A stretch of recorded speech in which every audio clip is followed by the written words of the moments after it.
နော်ဒီနေမှာဦးဇင်းတို့နာရဘိန်တတိကိုမြတ်စွာဘုရားဟောထားတဲ့နော်ရခိတသုတ်တံဆိုတာရှိတယ်အဲ့ဒီမှာမြတ်စွာဘုရားကဒီခန္ဓာကိုယ်ကြီးကိုအိမ်တစ်လုံးနဲ့ဥပမာပေးပြီးတော့ဟောတယ်ပဂတိအိမ်မှာပဂတိအိမ်ကိုမပြည့်စည်သေးခြင်းဘူးမြန်မြန်မပြည့်စည်သေးခြင်းဘူးဆိုရင်အဓိကကဘာလဲဆိုတော့အဲ့ဒီအိမ်မှာအဓိကကြတဲ့အင်္ဂါရက်ကပေါင်းဆိုအမိုးပဲအကယ်၍သာအမိုးကမလုံမှုဆိုရင်တော့မိုးရည်တွေဆူရွှဲပြီးတော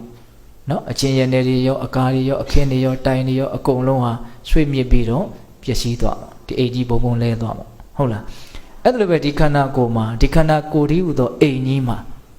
နော်ခန္ဓာကိုယ်ကိုအိမ်နဲ့ဥမာပေးပြီးတော့ဟောတာတွေအများကြီးရှိပါတယ်ထားပါတော့လေဟုတ်လားအဲ့ဒီအိမ်ကြီးမှာစိတ်ဟာအမိုးပဲတကယ်တမ်းကစိတ်ကိုဘာဝနာတရားနဲ့စစ်စက်အောင်ကောင်းကောင်းမမိုးနိုင်ဘူးဆိုရင်မမိုးနိုင်တဲ့အချိန်တိုင်းမှာအဲ့ဒီစိတ်အမိုးမကောင်းတဲ့အတွက်ကြောင့်လောဘဒေါသမောဟဒီဟူသောမိုးရေဟာယိုကျတယ်အဲ့ဒီမှာကာယကံဝစီကံမနောကံတွေဟာကိလေသာဒီဟူသောမိုးရေနဲ့ဆူဆွတ်တယ်ဆူဆွတ်ပြီဆိုလို့ရှိရင်တော့ပုတ်ဆွေးမယ်ပေါ့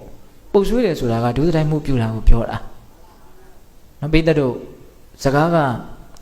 ချက်ထွင်ပြီးတော့စဉ်းစားမယ်ဆိုရင်အတိပ္ပယ်တွေကအများကြီးပြောရမှာဟုတ်လားကိလေသာဒီဟူသောမိုးရေနဲ့ဆွတ်ဆိုးလို့ရှိရင်ပုတ်ဆွေးသွားမယ်ပုတ်ဆွေးတယ်ဆိုတာကဒုစရိုက်မှုကိုပြောတာဆိုလိုတာကကာယကံမှုဝစီကံမှုမကောင်းမှုတွေပြုရတယ်ဆိုတာကလောဘဒေါသမောဟဒီဟူသောမိုးရေကြောင့်သာလျှင်ပုတ်ဆွေးသွားတဲ့သဘောပေါ့တဲ့ပြောရင်လောဘကခိုင်းလို့ဒေါသကခိုင်းလို့မဟုတ်တာကိုလို့ရတယ်မမှန်တာကိုပြောရတယ်ပေါ့ဟုတ်လားအဲ့တော့လောဘဒေါသမောဟကိလေသာမိုးရေယိုပြီးဆိုလို့ရှိရင်နော်ဒုစရိုက်မှုနဲ့ဒီကံသုံးပါးဟာပုတ်ဆွေးမယ်ကံသုံးပါးပုတ်ဆွေးပြီးမကောင်းဘူးဆိုလို့ရှိရင်နတ်ဗတ္တကမရဏံတဲ့အဲ့ဒီပုဂ္ဂိုလ်ရဲ့သေခြင်းဟာမကောင်းနိုင်ဘူးလို့မြတ်စွာဘုရားဟောတယ်ဟုတ်လားဒါကြောင့်ပိဿပေါင်းသူတော်ကောင်းတို့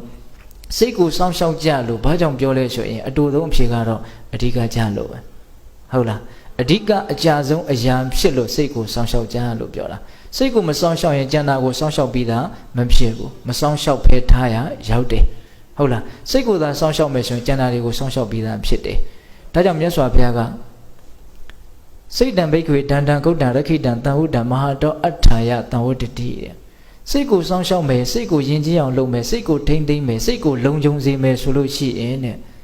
များစွာသောအကျိုးစီးပွားတွေရှိတယ်တဲ့နော်အကယ်၍သာစိတ်တံဘိက္ခွေအတ္တတံအကုတ်တံအရခိတံအတံဟုတံမဟာတောအနတ္တယတံဝတ္တတိတဲ့စိတ်ကိုသာမစောင့်ရှောက်ဘူးမထိမ့်သိမ့်ဘူးယဉ်ကျေးအောင်မလုပ်ဘူးဆိုရင်တော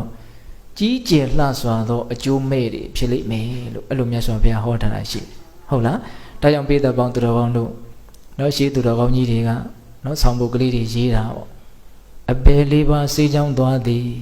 နိဗ္ဗာန်ရောက်မှုစိတ်ကံပြုသည်စိတ်ကိုလှော်ထားဆင်းရဲပွားမည်စိတ်ကိုထိန်အင်းငိမ့်နိဗ္ဗာန်ပြီနော်ဦးဇင်းတို့ကလေးဘဝတုန်းကဒါလေးကိုသူ့အရွယ်လေးနဲ့သူနားလည်ခဲ့ရတယ်ပေါ့ကိုကြီးလာတော့လည်းပဲဒါလေးကနားလည်စရာအဓိပ္ပာယ်နဲ့ပဲကမကုန်သေးဘူးဟုတ်လားနောက်လည်းပဲဆက်ပြီးတော့နားလည်စရာတွေရှိအောင်မှာလို့ဒါတိတိကျကျသိနိုင်တယ်ပေါ့ဆိုလိုတာကအလွန်ကျပြန့်တဲ့အဓိပ္ပာယ်တွေပါပဲဟုတ်လာ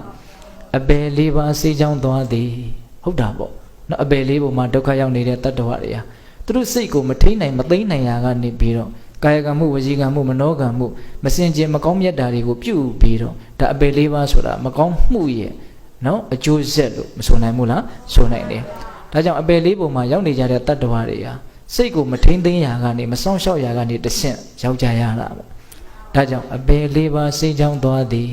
နိဗ္ဗာန်ရောက်မှုစိတ်ကံပြုသည်ဟောစိတ်ကိုရောက်အောင်ကြိုးစားအထောက်သွားကြတဲ့တကယ်အရိယာသူတော်ကောင်းကြီးတွေနော်နိဗ္ဗာန်ရောက်အောင်ကြိုးစားအထောက်သွားကြတဲ့တကယ်အရိယာသူတော်ကောင်းကြီးတွေသူတို့ဘာကြောင့်နိဗ္ဗာန်ရောက်သွားကြတာတော့စိတ်ကိုထိန်းနိုင်လို့ပဲစိတ်ကိုနိုင်လို့ပဲစိတ်ကိုမနိုင်ဘူးဆိုရင်တီလာလည်းဖြစ်ဖို့အကြောင်းမရှိဘူးတမာတိလည်းဖြစ်ဖို့အကြောင်းမရှိဘူးပညာလည်းဖြစ်ဖို့အကြောင်းမရှိဘူးကိုယ်စိတ်မှကိုယ်မနိုင်ဘူးမပိုင်နိုင်ဘူးဆိုလို့ရှိရင်ဘယ်လိုလုပ်ပြီးတော့နော်တရားဓမ္မတို့ဦးဇင်းတို့သီလသမารိပညာဖြစ်ဖို့ဆိုတာအကြောင်းမရှိဘူးမလွယ်ဘူးပေါ့ဟုတ်ရဲ့လားဒါကြောင့်စိတ်ကိုထိန်းနိုင်ကြတဲ့ပုဂ္ဂိုလ်တွေအားနော်နိဗ္ဗာန်ချမ်းသာကိုသူတို့လွယ်လွယ်ကူကူရနိုင်တယ်ပေါ့ဒါကြောင့်အပယ်လေးပါးစိတ်ကြောင့်သွားသည်နိဗ္ဗာန်ရောက်မှုစိတ်ကံပြုသည်စိတ်ကိုလှော်ထားဆင်းရဲပွားမည်ဟောစိတ်လှော်ထားရင်တော့ဆင်းရဲမှာပဲတဲ့ဒါကဦးဇင်းတို့တန်တရားနဲ့ချီပြီးတော့ကြည့်မယ်ဆိုရင်လည်းဒီအဖြေကိုမှန်ကြောင်းအပြည့်အဝထောက်ခံရလိမ့်မယ် ပြစ္ဆခခန္ဓာမပြည့်စည်ခင်ဒီဘဝမှာပဲကြည့်မယ်ဆိုရင်လည်းပဲယာနှုံးပြီးမှန်တယ်နော်စိတ်သာလွတ်ထားမယ်ဆိုရင်တော့အမျိုးမျိုးသောအကျိုးမဲ့တွေနဲ့ဒါဒုက္ခဖြစ်ကြမှာပဲ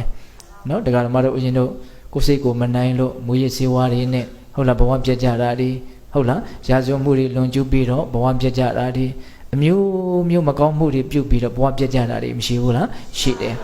ဒါကြောင့်စိတ်ကိုယ်သာလွတ်ထားမယ်ဆိုရင်တော့ဆင်းရဲဒုက္ခတွေဟာပွားတဲ့ပွားများတဲ့များလာလိမ့်မယ်လို့ပြောတာစိတ်ကိုလွတ်ထားဆင်းရဲပွားမည်စိတ်ကိုထိန်အင်းငိမ့်နိဗ္ဗာန်ပြည်တဲ့ဟောစိတ်ထိန်မယ်ဆိုရင်တော့နောက်ဆုံးနိဗ္ဗာန်ချမ်းသာကိုတောင်ရမယ်လို့ပြောတာဒါကြောင့်မြတ်စွာဘုရားကတန်တရားဝဆင်းရဲကလွတ်မြောက်လိုကြတဲ့ပုဂ္ဂိုလ်တို့အတွက်ဒုတိယရှိရမယ့်အရေးတွေဟာဘာလဲဆိုရင်ကိုယ့်ရဲ့စိတ်ကိုစောင့်ရှောက်ရမယ်ထိန်းသိမ်းရမယ်ဒါပြောတာနောက်စိတ်ကိုထိန်းနိုင်မယ်ဆိုရင်တော့သူကတစ်လုံးနဲ့ပြီးတယ်ပေါ့နော်ဒါပေမဲ့လို့ဒီတစ်လုံးနဲ့သောစိတ်ကလည်းပဲထိန်းဖို့သိမ်းဖို့ဟာအခက်ခဲဆုံးအရာပါပဲဟုတ်ရဲ့လားဒါကြောင့်မြတ်စွာဘုရားကဒုရခံဒုဏိဝါရယစိတ်ဆိုတာဒုရခံစောင့်ရှောက်နိုင်ခဲ့တယ်ဒုဏိဝါရယတားမြစ်နိုင်ခဲ့တယ်တဲ့နောက်သူဖြစ်ချင်ပြီဆိုရင်ဇွတ်ပေါ့လေဒီစိတ်ကိုတားဖို့ဆိုတာသိပြီးတော့မလွယ်ဘူးပေါ့ဟုတ်ရဲ့လား